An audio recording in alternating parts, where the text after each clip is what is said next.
Hoyt is still using a very antiquated tuning system. It's these little washers right here, which they used to be Teflon. They just recently went to aluminum. I have issues with that.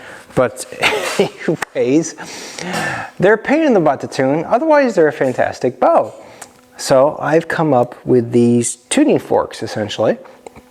And these actually bolt to the limb, which nobody else has ever done that. And so it's not patented.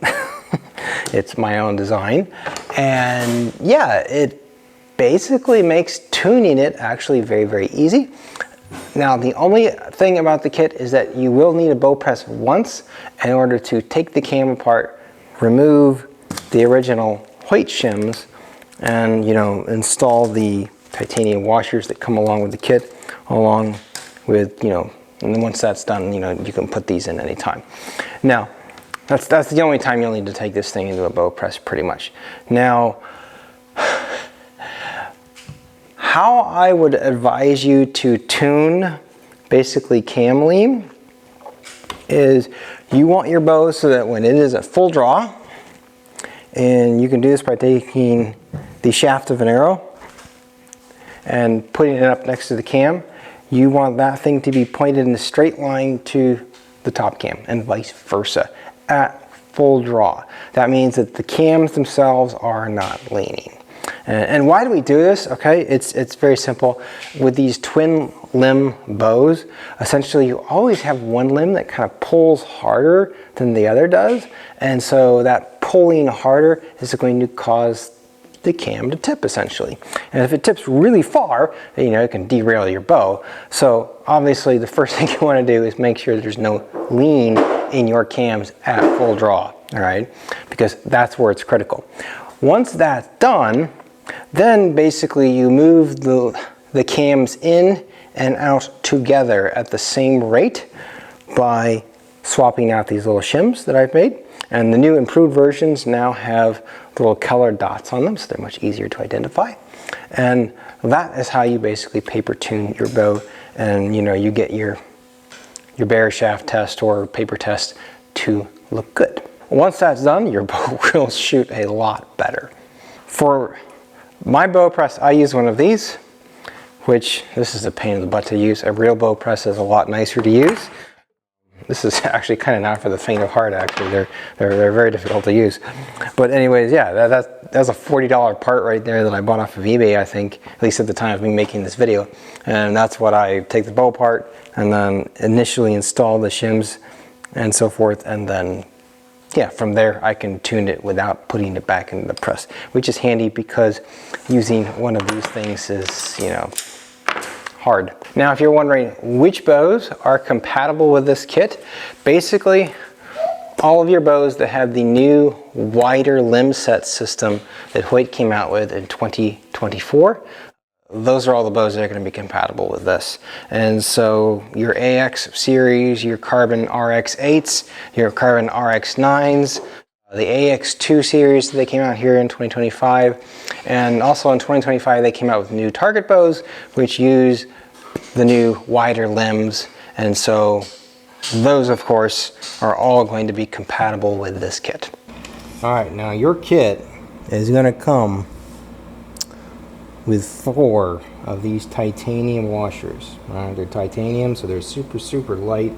Any weight that we add to the cam is basically going to slow its action, so you know that's why these are titanium. Also, they're very thin. I already put the shims in there. The original washers are gone. They came from Hoyt. This here is the axle and everything. So the way this is arranged is it goes shim, and then washers, and then cam, okay? And these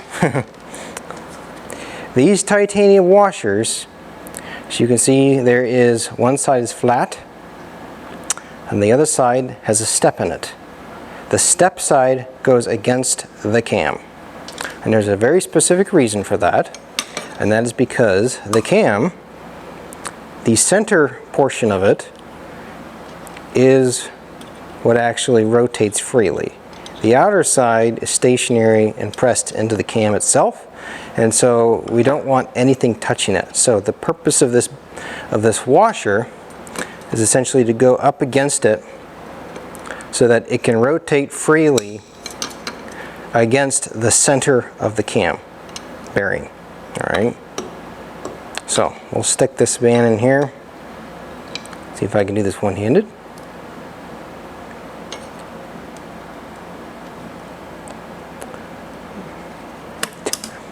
Get that through. Okay, I like just, having the second limb out here free. We're going to take this guy, and once again, with a step up against the cam itself. And we just pull this out just enough. Slide the limb in place, and then push the axle through. There you go. It's all in position. Now, there is a bearing in the center of your cam.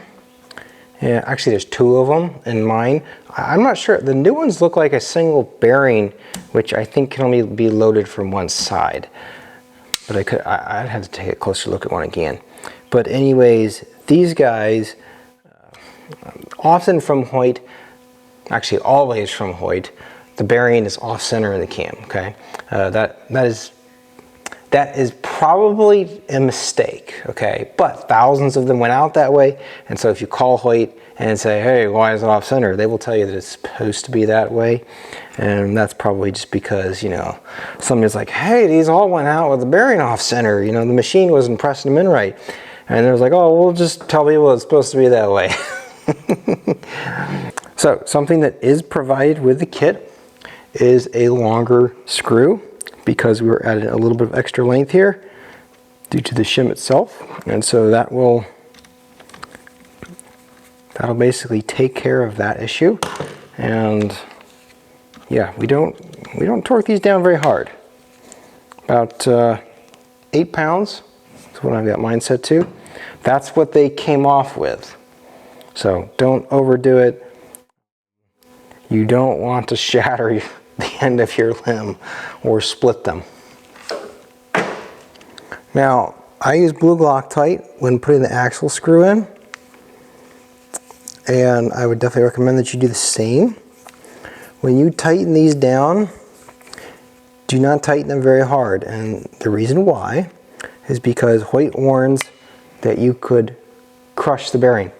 Now, the types of bearings that they're in, this is a Hoyt. This is the version 1, okay, that came with the wider limbs. It has 2 bearings that are opposed. They can be loaded from each side. But I think the newer ones can't be. They're loaded only from one side, which means that if you crush them, you could deform the bearings, and of course, that's going to make your draw rougher, and it could cause the bearing to explode eventually. Now, I know this is actually one of the biffs that I have with their decision to get rid of the Teflon shims and go to these metal ones, because with these metal ones, you as the user can accidentally torque these down a lot more easily, and because there's no plastic in here to give, well, you could crush the bearing.